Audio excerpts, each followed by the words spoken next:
The Millennium Development Goals are the most important project the United Nations is pursuing. 8 very clearly defined, very simple goals, people-centered, and all aiming to increase human security. Very simple, but very human. How can we reduce poverty? How can we help people to have access to primary education, to have food security? How can we make sure that children have access to medical services, that women don't have to die at childbirth, that we can fight the big diseases sustainably, that we can integrate women in societies and give them the right and just role in society, access to clean water and sanitation, our care for the nature, which in the end will hopefully get us on track to fight climate change, the biggest threat we have.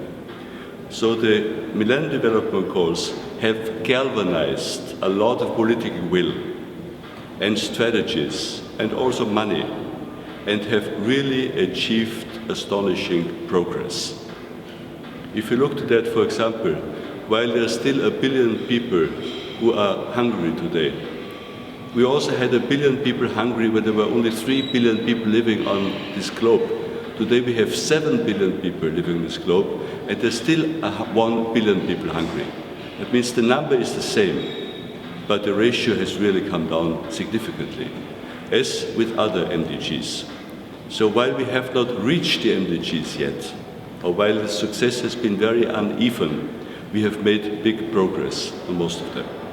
Well, new media and social media are providing access. And access is the big problem we are facing today. Poverty is a result of a lack of access to the gains of globalization. Child mortality is a problem of access to medical services.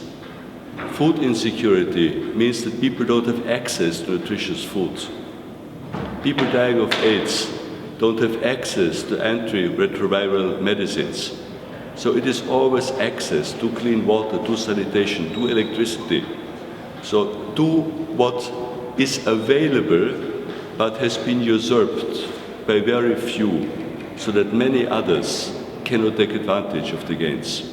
And here, of course, the social media, by providing access to information, but also very concretely, we have 6 billion people today with mobile telephones.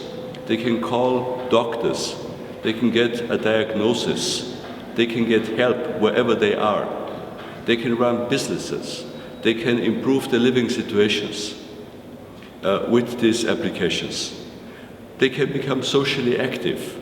They have access to information, and they have access to political engagement, as we have seen in the Arab Springs, where social media played a very important role. So social media are a great enabler and accelerator of MDG implementation if used correctly, and if we take advantage of all the opportunities and of the enormous potential which is in there.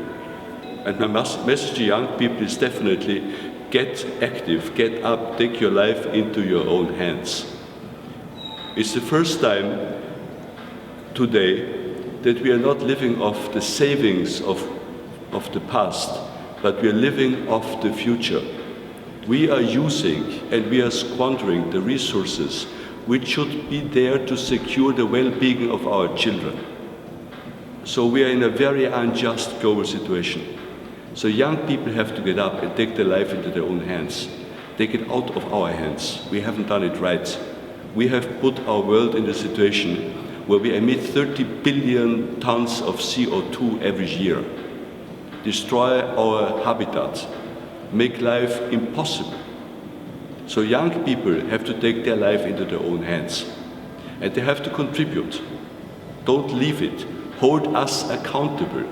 Hold politicians accountable. Make sure that we are doing what we have committed to. This is the role of young people, of NGOs, of civil society, of all the stakeholders. So we in the United Nations, we are reaching out to stakeholders, bring them in, produce shared ownership of the issues we're working on, so we can hold each other accountable afterwards in the implementation phase.